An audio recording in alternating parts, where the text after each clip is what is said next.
Chapter 15. The Discovery of Oz, the Terrible. The four travelers walked up to the great gate of Emerald City and rang the bell. After ringing several times, it was opened by the same guardian of the gate they had met before. "What? Are you back again?" he asked in surprise. "Do you not see us?" answered the Scarecrow. "But I thought you had gone to visit the Wicked Witch of the West." "We did visit her," said the Scarecrow. "And she let you go again?" asked the man in wonder. "She could not help it, for she is melted," explained the Scarecrow. "Melted? Well, that is good news indeed," said the man. "Who melted her?" "It was Dorothy," said the lion gravely.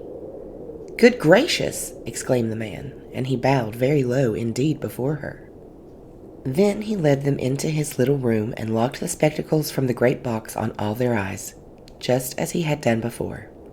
They passed on through the gate into the Emerald City, and when the people heard from the guardian of the gate that they had melted the Wicked Witch of the West, they all gathered around the travelers and followed them in a great crowd to the Palace of Oz. The soldier with the green whiskers was still on guard before the door, but he let them in at once, and they were again met by the beautiful green girl, who showed each one of them to their old rooms at once, so they might rest until the great Oz was ready to receive them. The soldier had the news carried straight to Oz that Dorothy and the other travelers had come back again, after destroying the Wicked Witch.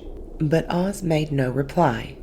They thought the great wizard would send for them at once, but he did not. They had no word from him the next day, nor the next, nor the next. The waiting was tiresome and wearing, and at last they grew vexed that Oz should treat them in so poor a fashion, after sending them to undergo hardships and slavery. So the Scarecrow at last asked the green girl to take another message to Oz, saying if he did not let them in to see him at once, they would call the winged monkeys to help them, and find out whether he kept his promises or not. When the wizard was given this message, he was so frightened that he sent word for them to come to the throne room at 4 minutes after 9 o'clock the next morning. He had once met the winged monkeys in the land of the West, and he did not wish to meet them again. The four travelers passed a sleepless night, each thinking of the gift Oz had promised to bestow on him. Dorothy fell asleep only once, and then she dreamed she was in Kansas, where Aunt Em was telling her how glad she was to have her little girl at home again. Promptly at 9 o'clock the next morning, the green-whiskered soldier came to them, and 4 minutes later, they all went into the throne room of the great Oz.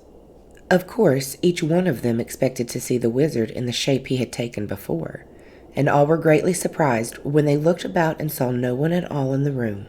They kept close to the door and closer to one another, for the stillness of the empty room was more dreadful than any of the forms they had seen Oz take.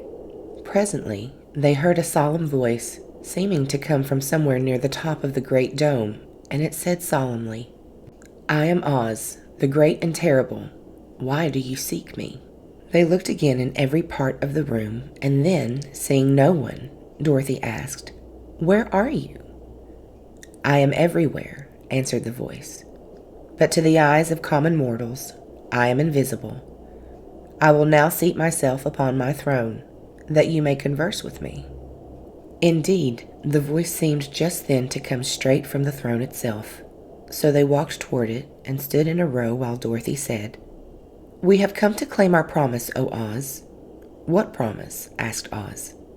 "You promised to send me back to Kansas when the Wicked Witch was destroyed," said the girl. "And you promised to give me brains," said the Scarecrow. "And you promised to give me a heart," said the Tin Woodman.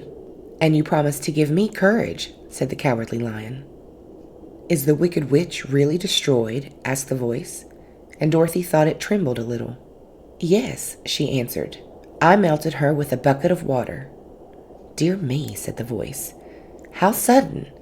Well, come to me tomorrow, for I must have time to think it over." "You've had plenty of time already," said the Tin Woodman, angrily.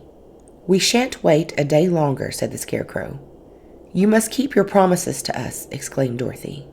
The lion thought it might be as well to frighten the wizard, so he gave a large, loud roar, which was so fierce and dreadful that Toto jumped away from him in alarm and tipped over the screen that stood in a corner.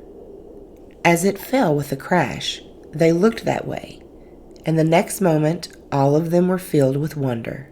For they saw, standing in just the spot the screen had hidden, a little old man, with a bald head and a wrinkled face, who seemed to be as much surprised as they were. The Tin Woodman, raising his axe, rushed toward the little man and cried out, "Who are you?" "I am Oz, the Great and Terrible," said the little man, in a trembling voice. "But don't strike me, please don't, and I'll do anything you want me to." Our friends looked at him in surprise and dismay. "I thought Oz was a great head," said Dorothy. "And I thought Oz was a lovely lady," said the Scarecrow. "And I thought Oz was a terrible beast," said the Tin Woodman. "And I thought Oz was a ball of fire," exclaimed the Lion. "No, you are all wrong," said the little man meekly. "I have been making believe." "Making believe?" cried Dorothy. "Are you not a great wizard?" "Hush, my dear," he said. "Don't speak so loud, or you will be overheard, and I should be ruined. I'm supposed to be a great wizard." "And aren't you?" she asked. "Not a bit of it, my dear. I'm just a common man." "You're more than that," said the Scarecrow in a grieved tone. "You're a humbug." "Exactly so," declared the little man, rubbing his hands together as if it pleased him. "I am a humbug." "But this is terrible," said the Tin Woodman. "How shall I ever get my heart? Or I my courage?" asked the Lion. "Or I my brains," wailed the Scarecrow, wiping the tears from his eyes with his coat sleeve. "My dear friend," said Oz, "I pray you not to speak of these little things. Think of me and the terrible trouble I'm in at being found out." "Doesn't anyone else know you're a humbug?" asked Dorothy. "No one knows it but you four and myself," replied Oz. "I have fooled everyone so long that I thought I should never be found out. It was a great mistake my ever letting you into the throne room. Usually I will not see even my subjects, and so they believe I am something terrible." "But I don't understand," said Dorothy in bewilderment. "How was it that you appeared to me as a great head?" "That was one of my tricks," answered Oz. "Step this way, please, and I will tell you all about it." He led the way to a small chamber in the rear of the throne room, and they all followed him. He pointed to one corner in which lay the great head, made out of many thicknesses of paper, and with a carefully painted face. "This I hung from the ceiling by a wire," said Oz. "I stood behind the screen and pulled a thread to make the eyes move and the mouth open." "But how about the voice?" she inquired. "I am a ventriloquist," said the little man, "and I can throw the sound of my voice wherever I wish, so that you thought it was coming out of the head. Here are the other things I used to deceive you." He showed the Scarecrow the dress and the mask he had worn when he seemed to be the lovely lady. And the Tin Woodman saw that his terrible beast was nothing but a lot of skins sewn together, with slats to keep their sides out. As for the ball of fire, the false wizard had hung that also from the ceiling. It was really a ball of cotton, but when oil was poured upon it, the ball burned fiercely. "Really," said the Scarecrow, "you ought to be ashamed of yourself for being such a humbug."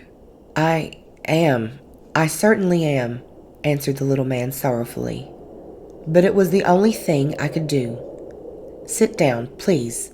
There are plenty of chairs, and I will tell you my story." So they sat down and listened while he told the following tale. "I was born in Omaha." "Why, that isn't very far from Kansas," cried Dorothy. "No, but it's farther from here," he said, shaking his head at her sadly. "When I grew up, I became a ventriloquist, and at that I was very well trained by a great master. I can imitate any kind of a bird or beast." Here he mewed so like a kitten that Toto pricked up his ears and looked everywhere to see where she was. "After a time," continued Oz, "I tired of that and became a balloonist." "What is that?" asked Dorothy. "A man who goes up in a balloon on circus day, so as to draw a crowd of people together and get them to pay to see the circus," he explained. "Oh," she said, "I know. Well, one day I went up in a balloon and the ropes got twisted so that I couldn't come down again.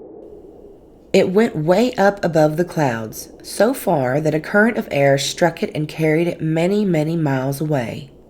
For a day and a night I traveled through the air, and on the morning of the second day I awoke and found the balloon floating over a strange and beautiful country. It came down gradually, and I was not hurt a bit, but I found myself in the midst of a strange people who, seeing me come from the clouds, thought I was a great wizard. Of course, I let them think so because they were afraid of me and promised to do anything I wished them to.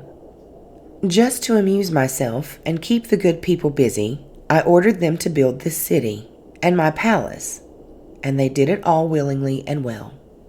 Then I thought, as the country was so green and beautiful, I would call it the Emerald City, and to make the name fit better, I put green spectacles on all the people so that everything they saw was green. "But isn't everything here green?" asked Dorothy. "No more than in any other city," replied Oz. "But when you wear green spectacles, why, of course, everything you see looks green to you." The Emerald City was built a great many years ago, for I was a young man when the balloon brought me here, and I'm a very old man now. But my people have worn green glasses on their eyes so long that most of them think it really is an Emerald City.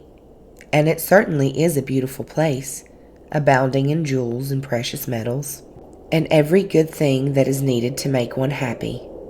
I've been good to the people, and they like me. But ever since this palace was built, I have shut myself up and would not see any of them. One of my greatest fears was the witches, for while I had no magical powers at all, I soon found out that the witches were really able to do wonderful things. There were 4 of them in this country, and they ruled the people who live in the north and south and east and west. Fortunately, the witches of the north and south were good, and I knew they would do me no harm. But the witches of the east and the west were terribly wicked, and had they not thought I was more powerful than they themselves, they would surely have destroyed me. As it was, I lived in deadly fear of them for many years, so you can imagine how pleased I was when I heard your house had fallen on the wicked witch of the east. When you came to me, I was willing to promise anything if you would only do away with the other witch. But now that you have melted her, I am ashamed to say that I cannot keep my promises." "I think you are a very bad man," said Dorothy. "Oh no, my dear. I'm really a very good man. But I'm a very bad wizard, I must admit." "Can't you give me brains?" asked the Scarecrow. "You don't need them. You are learning something every day. A baby has brains, but it doesn't know much. Experience is the only thing that brings knowledge. And the longer you are on the earth, the more experience you are sure to get." "That may all be true," said the Scarecrow, "but I shall be very unhappy unless you give me brains." The false wizard looked at him carefully. "Well," he said with a sigh, "I'm not much of a magician, as I said, but if you will come to me tomorrow morning, I will stuff your head with brains. I cannot tell you how to use them, however. You must find that out for yourself." "Oh, thank you, cried the Scarecrow. "I'll find a way to use them, never fear." "But how about my courage?" asked the Lion anxiously. "You have plenty of courage, I am sure," answered Oz. "All you need is confidence in yourself. There is no living thing that is not afraid when it faces danger. True courage is in facing danger when you are afraid, and that kind of courage you have in plenty." "Perhaps I have, but I'm scared just the same," said the Lion. "I shall really be very unhappy unless you give me the sort of courage that makes one forget he is afraid."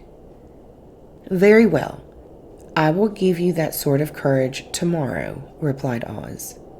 "How about my heart?" asked the Tin Woodman. "Why, as for that," answered Oz, "I think you are wrong to want a heart. It makes most people unhappy. If you only knew it, you are in luck not to have a heart." "That must be a matter of opinion," said the Tin Woodman. "For my part, I will bear all the unhappiness without a murmur, if you will give me the heart." "Very well," answered Oz meekly. "Come to me tomorrow, and you shall have a heart. I have played wizard for so many years that I may as well continue the part a little longer." "And now," said Dorothy, "how am I to get back to Kansas?" "We shall have to think about that," replied the little man. "Give me 2 or 3 days to consider the matter, and I'll try to find a way to carry you over the desert. In the meantime, you shall all be treated as my guests. And while you live in the palace, my people will wait upon you and obey your slightest wish. There is only one thing I ask in return for my help, such as it is. You must keep my secret and tell no one I am a humbug." They agreed to say nothing of what they had learned, and went back to their rooms in high spirits. Even Dorothy had hope that the great and terrible humbug, as she called him, would find a way to send her back to Kansas. And if he did, she was willing to forgive him everything. Chapter 16. The Magic Art of the Great Humbug. Next morning, the Scarecrow said to his friends, "Congratulate me. I am going to Oz to get my brains at last. When I return, I shall be as other men are." "I have always liked you as you were," said Dorothy simply. "It is kind of you to like a scarecrow," he replied. "But surely you will think more of me when you hear the splendid thoughts my new brain is going to turn out." Then he said goodbye to them all in a cheerful voice and went to the throne room, where he rapped upon the door. "Come in," said Oz. The Scarecrow went in and found the little man sitting down by the window, engaged in deep thought. "I have come for my brains," remarked the Scarecrow, a little uneasily. "Oh, yes. Sit down in that chair, please," replied Oz. "You must excuse me for taking your head off, but I shall have to do it in order to put your brains in their proper place." "That's all right," said the Scarecrow. "You are quite welcome to take my head off, as long as it will be a better one when you put it on again." So the wizard unfastened his head and emptied out the straw. Then he entered the back room and took up a measure of bran, which he mixed with a great many pins and needles. Having shaken them together thoroughly, he filled the top of the Scarecrow's head with the mixture and stuffed the rest of the space with straw to hold it in place. When he had fastened the Scarecrow's head on his body again, he said to him, "Hereafter you will be a great man, for I have given you a lot of brand new brains." The Scarecrow was both pleased and proud at the fulfillment of his greatest wish, and having thanked Oz warmly, he went back to his friends. Dorothy looked at him curiously. His head was quite bulging out at the top with brains. "How do you feel?" she asked.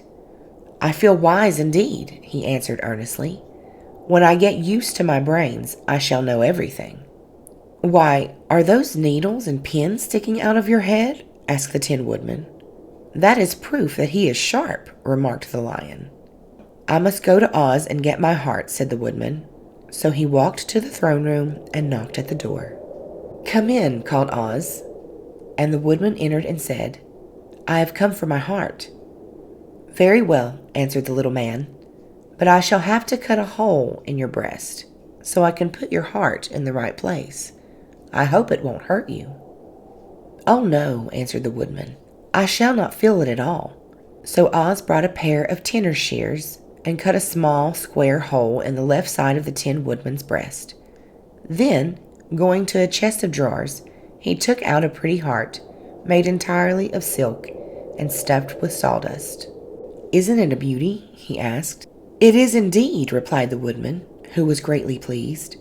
"But is it a kind heart?" "Oh, very," answered Oz. He put the heart in the Woodman's breast and then replaced the square of tin, soldering it neatly together where it had been cut.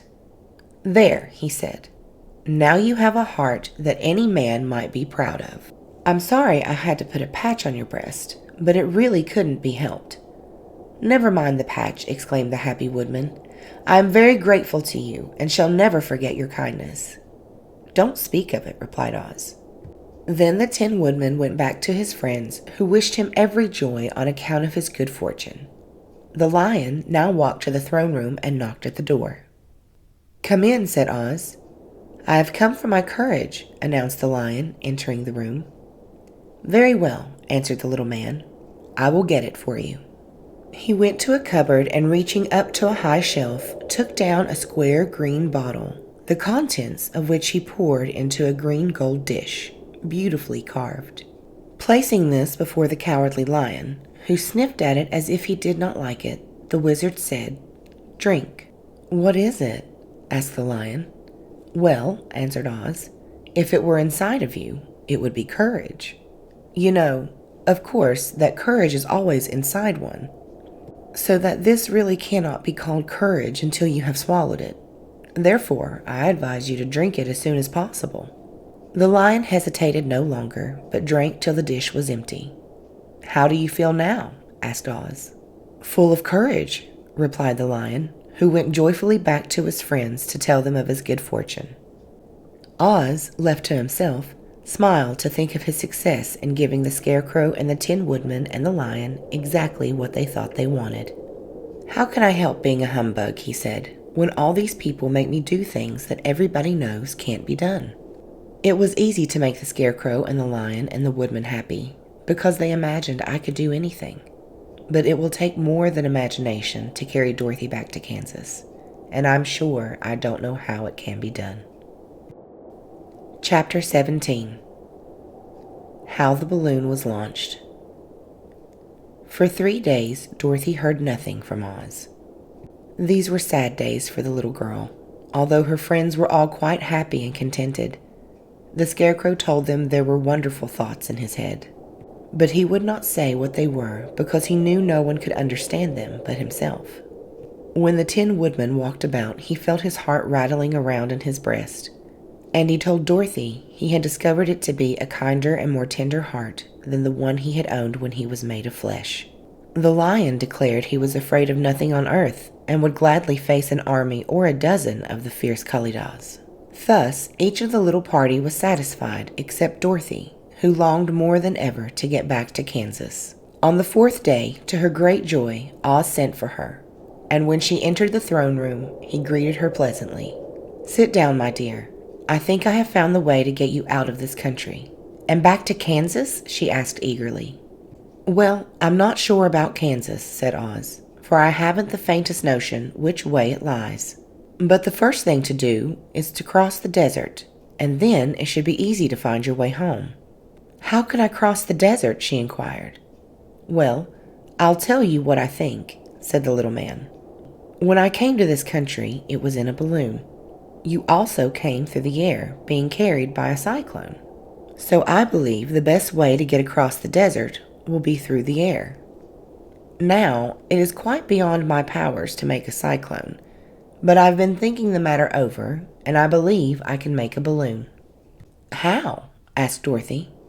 "A balloon," said Oz, "is made of silk, which is coated with glue to keep the gas in it. I have plenty of silk in the palace, so it will be no trouble for us to make the balloon. But in all this country there is no gas to fill the balloon with to make it float." "If it won't float," remarked Dorothy, "it will be of no use to us." "True," answered Oz, "but there is another way to make it float, which is to fill it with hot air. Hot air isn't as good as gas, for if the air should get cold, the balloon would come down in the desert, and we would be lost." "We!" exclaimed the girl. "Are you going with me?" "Yes, of course," replied Oz. "I am tired of being such a humbug. If I should go out of this palace, my people would soon discover I am not a wizard, and then they would be vexed with me for having deceived them. So I have to stay shut up in these rooms all day, and it gets tiresome. I'd much rather go back to Kansas with you and be in a circus again." "I shall be glad to have your company," said Dorothy. "Thank you," he answered. "Now, if you will help me sew the silk together, we will begin to work on our balloon." So Dorothy took a needle and thread, and as fast as Oz cut the strips of silk into proper shape, the girl sewed them neatly together.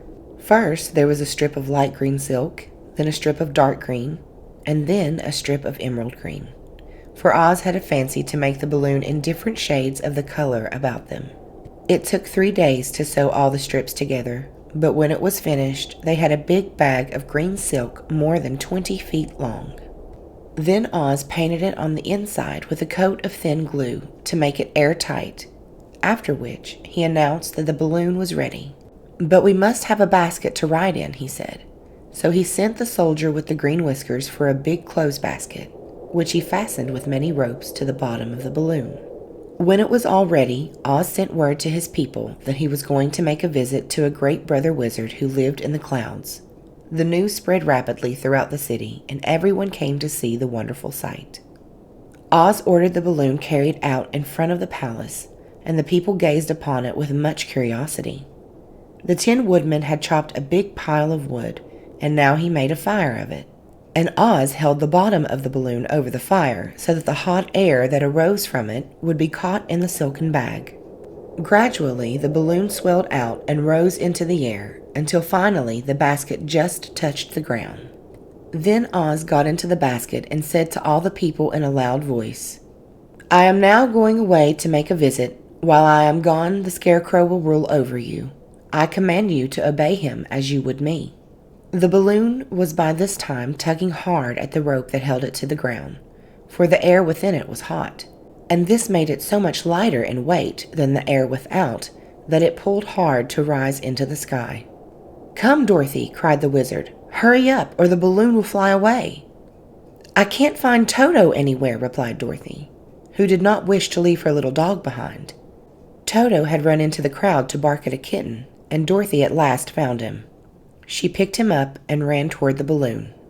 She was within a few steps of it, and Oz was holding out his hands to help her into the basket, when crack went the ropes, and the balloon rose into the air without her. "Come back," she screamed. "I want to go too."